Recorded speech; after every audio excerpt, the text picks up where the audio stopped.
Всем большой салам! Меня зовут Ева Ха, а это проект «Наши люди». Это проект разных профессий, но одной национальности.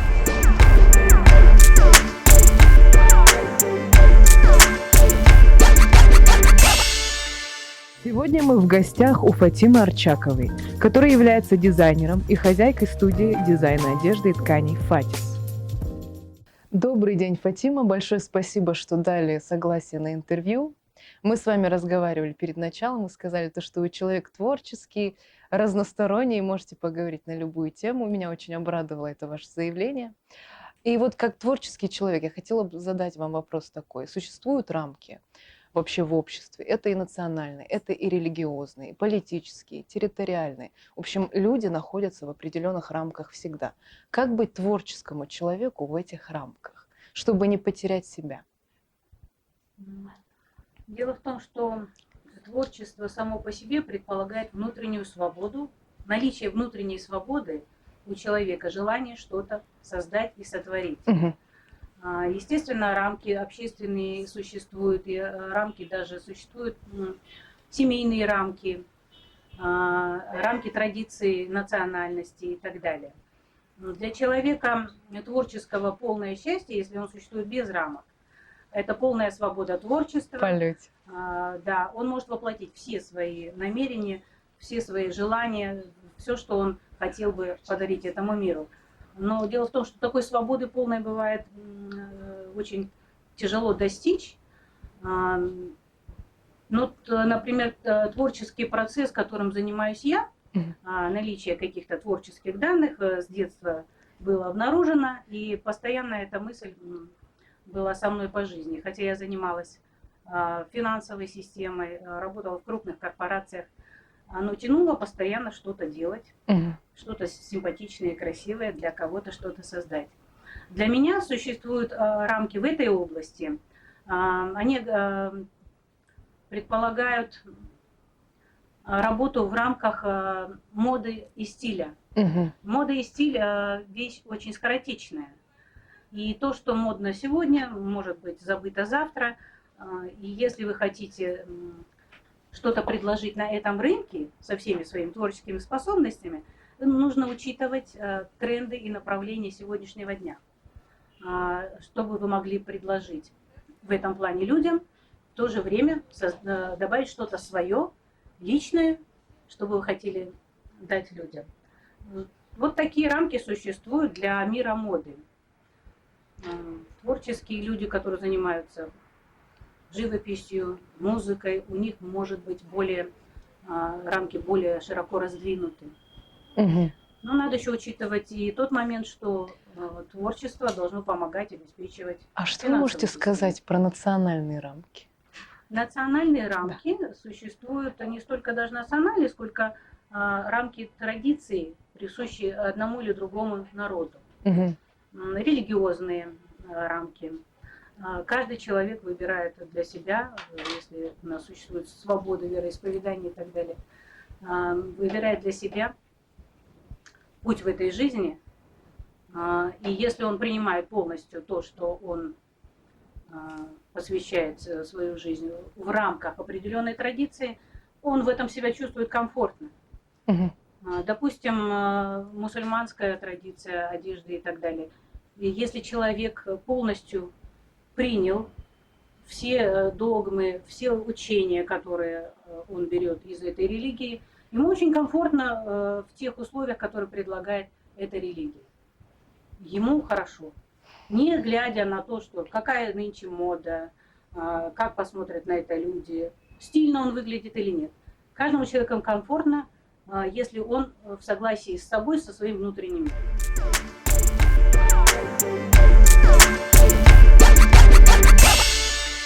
Расскажите, пожалуйста, Фатима, где мы находимся и вообще о своем творческом пути, о становлении, как вы к этому пришли и что вы хотите в будущем, какие у вас цели? Мы сейчас находимся в нашей дизайн-студии.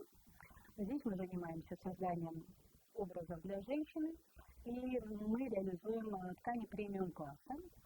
Также мы предлагаем интересные аксессуары, кружева, мех, кожа. То, что может пригодиться для создания любой модели здесь есть где разгуляться дизайнерам. И мы очень рады видеть в нашем салоне молодых, интересных дизайнеров. Да, мы много работали с молодыми дизайнерами для показов моды Mercedes Fashion, Fashion Week и так далее. Это свежие, интересные идеи, молодые люди, с ними всегда интересно работать. Как мы к этому пришли? В общем, началось, наверное, это все буквально с моего рождения, потому что я из большой семьи, у нас 2 братьев и 5 сестер, и мама с папой, семья Арчаковых. В нашем доме при таком количестве детей и очень сложных жизненных условиях, в которых жили наши родители, репрессированные переселенцы, у нас всегда во главе стоял труд. Наша мама гениальный человек, несмотря на то, что у нее не было специального образования, ее руки, ее умения создали все. Мы в доме производили буквально, начиная от предметов обуви, заканчивая головными уборами. Причем с полным циклом выделки меха и прочих вещей, да. У нас была небольшая химическая лаборатория, цех выделки и пошли. Все это делала наша дружная семья. И с детства эти навыки, они уже есть с собой на всю жизнь. Плюс немножечко творческие способности, умение рисовать, может быть, желание что-то создать симпатичное и красивое, что-то предложить женщинам. Вот это было во мне на протяжении долгих лет, пока я, наконец, не решила бросить финансовую деятельность и создать что-то свое.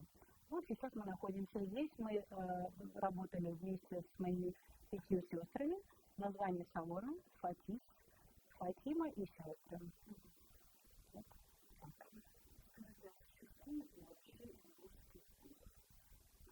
Я считаю, что понятие «вкус» не имеет национальности, не имеет места и тому подобное.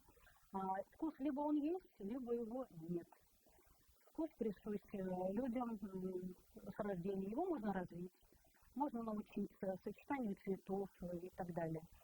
Поэтому я считаю, что вкус не имеет национальности. Есть люди с чувством цвета, пропорции, которые могут это немножко еще развить и увеличить, так сказать. А есть люди, лишенные каких-то вещей, которые прислушиваются к другим, у которых есть вкус. Ингушский дресс-код существует, потому что любой человек вышел откуда-то или существует в определенной семье, национальности, диаспоре, местности, городе, климате. Это все диктует элементы одежды. Так как мы небольшой, но очень сплоченный и один из самых древних народов на территории России, ингуши, мы чтим очень сильно свои традиции. В мире ежегодно исчезает один народ и язык. И я горжусь своими предками и своими родителями, которые сохранили наши традиции и наш народ. Мы, ты имеешь в виду, мы с тобой, которые мы здесь в Алмате, здесь исторические вещи срабатывают.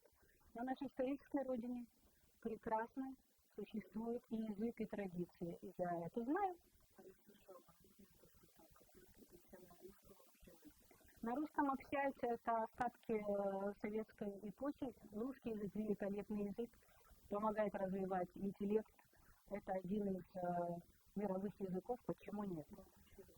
Да, но это не мешает сохранить свой народ. Народ – это наличие языка. И ингуши до сих пор существуют.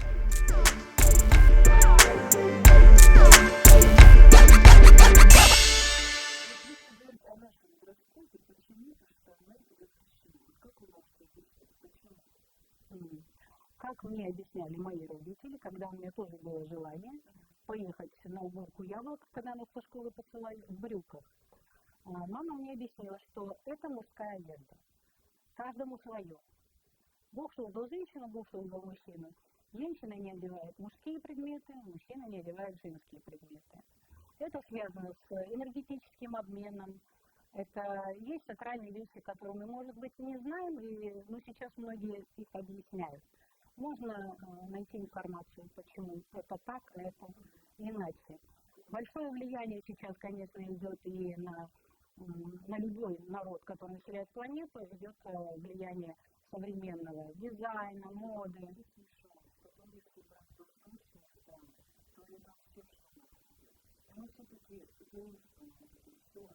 Ну, я считаю, что заимствование...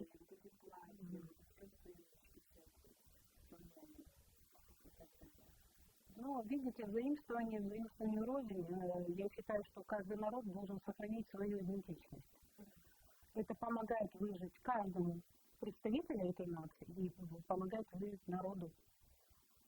Я считаю, что если мы будем хранить каждый народ, да, вот в Казахстане более 100 национальностей, чтобы не превратиться в одну аморфную массу, скажем так, я считаю, что Бог создал разные народы с разными национальностями.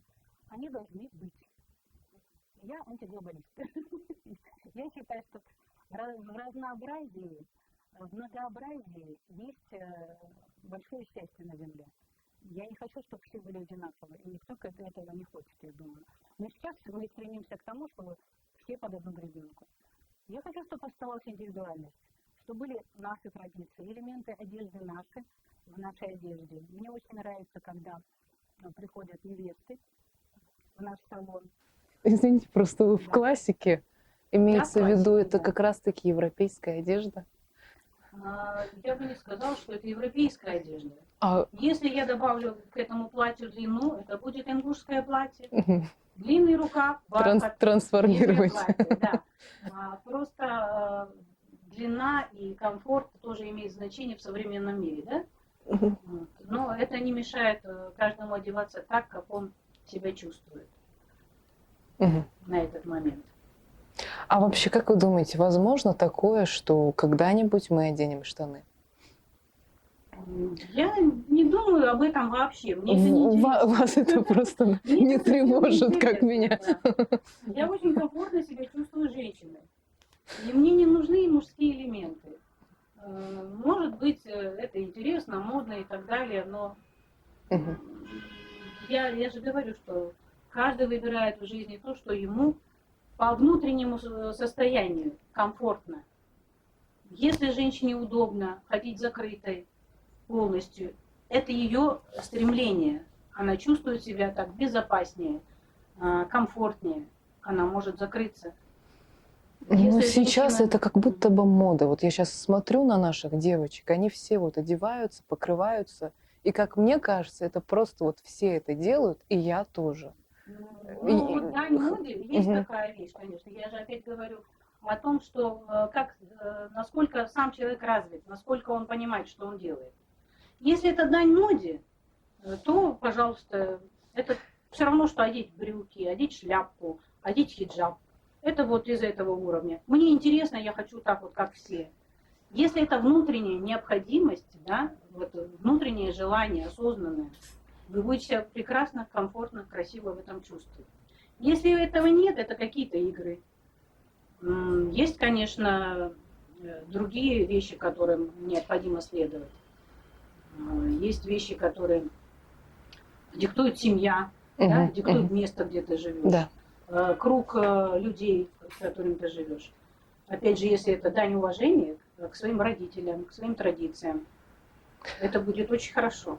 Если это насильно делается, другое дело, ты опять же думаешь, насколько ты можешь этому подчиниться, или ты будешь бастовать.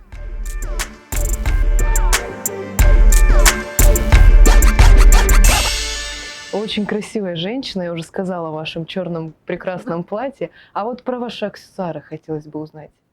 То есть как вы их подбирали? Я вижу тут и слоники у вас, и серебро. Расскажите поподробнее. Ну, мне нравится серебро, потому что, ну, как бы я чувствую, что серебро носят люди, которые встали на путь духовного развития, скажем так. Может, это громко сказано, но каждый металл, камень, он несет свою энергию. Мне комфортно, и мне нравится, как это выглядит. Крупные украшения. Есть какая-то символика. Ну, допустим, это мой зодиакальный знак, львы и тому подобное. Золото дает определенную энергию, серебро другую энергию. А какую? Вот мне просто интересно. Ну, Серебро, золото. Ну, я сказала о серебре, что Ага. он как бы помогает чувствовать на пути духовного развития Мгм. какая-то подпитка. Может быть, это не так, но если ты в это веришь, оно работает. Мгм. А также о золоте. Существует версия, что золото дает женщине энергетическую подпитку чисто физической силы, Мгм. добавляет женщине энергию, так же, как различные камни несут разную информацию. Ну, это и гемологи и тому подобное, может, это не в этой передаче, не в Мгм. этом интервью. Не в нужно этом об этом интервью. говорить. Тогда давайте поговорим о невестах. Вы обшиваете невест, вы помогаете им быть красивее. Вот расскажите, какие девушки к вам приходят, какие они платья заказывают? Больше национальные, либо же европейские, или какой-то микс сочетают? Мне всегда радостно, когда к нам приходит невеста, потому что я очень люблю наших девушек. Мгм. Я считаю, что это самые лучшие девушки на земле. Они умные, красивые, они чистые, они с собственным стилем, гордые, прекрасные девушки. И мне всегда приятно работать для них и создавать свадебные платья. Очень много мы имеем заказов в национальном стиле. Мне нравится наше платье. В нем подчеркивается и женственность, и традиции. В ингушском свадебном наряде есть все. Сейчас мы можем использовать любой цвет для этого наряда. Он подчеркивает тонкий стан, стройность девушки. Также, если полный костюм, то это наличие шапочки. Мгм. Ну, это опять же должна быть прикрыта голова и тому подобное. Также используются старинные серебряные украшения, датут яхкар. Есть сейчас уже реплики на серебряные украшения, и очень удобно стало. Потому что натуральных серебряных украшений, которые сохранились с прошлых времен, мало. Семьи хранят их как реликвии и передают новым поколениям, новым невестам. Раньше была такая большая проблема, мы друг у друга просили, использовали, и для наряда невесты мы искали украшения. Сейчас есть реплики, это очень удобно и красиво. Некоторые девочки заказывают европейские платья, чистые европейские платья. Но, честно А говоря, таких нам большинство вот. нет, вот сколько мы работаем, у нас их меньше. Мгм. То есть все-таки А, в национальное все Да, уходят. потому что в нашем платье можно что-то изменить. С течением времени меняется стиль, да. Мы используем современные материалы, кружева расшитые, атласы, вышивки. Но неизменным остается пояс и застежки. Ну и также все-таки существуют каноны, что девушка должна быть закрытая. Мгм. Нет голых плеч, голой спины, потому что это неприлично для ингушской девушки выставлять себя на показ и оголять части тела.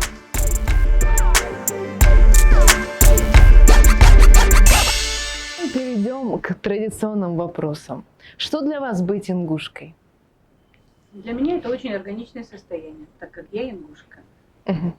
Я очень люблю наши традиции. Я очень долго в них разбиралась.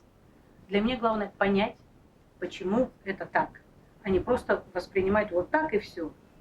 Поняли и полюбили. Конечно. Мгм. Вызывает всегда отторжение, неприятие, то, что Непонимание. непонятно Мгм. у любого человека, у любого народа. А что это у вас такое? Какие-то вы странные. Мы не странные, если объяснить это все. Мы особенные. Нет, просто мы немножечко медленнее ассимилируемся в это современное общество. Мы пытаемся сохранить себя, так как народ по численности небольшой. Если мы очень быстро можем раствориться в других народах, нас просто поглотят. Ну, раз мы до сих пор есть, значит, кому-то это нужно, Всевышнему. Мгм. Да? Мгм. И мне очень это нравится. Я считаю, что любой человек, любой национальности должен чувствовать свои корни, должен чувствовать свои традиции. Откуда он пошел, что представляют его предки, это дает жизненную устойчивость. Для меня так, я не космополит, мне некомфортно, если я буду просто человек мира. Есть люди другие, и они себя прекрасно в этом чувствуют. И Каждому свое. каждому свое, да. Мир очень разнообразен, слава богу. Для меня важно знать суть традиции. Я тогда понимаю, что это, а не просто какие-то запреты и догмы. У нас прекрасные традиции, уважение к старшим, помощь младшим. И даже поведенческие вещи, да, воспитание, воспитание детей, и это очень важно. Насколько это, мне кажется, организует человека и дает ему, опять же, в жизни устойчивую позицию. Он знает, кто он комфортно себя чувствует, и он может объяснить, кто он, и почему у него так, а не эдак. Он говорит, да, у нас так, потому что это вот так, и это комфортно. А у вас как? Это обмен, это интересно. Вот мы живем в Казахстане, мы перенимаем очень много традиций казахского народа. Вообще в Алмате у нас такой винегрет из традиций, кухни и так далее. Это очень приятно и интересно. Но в то же время, я считаю, каждый народ должен сохранить свое.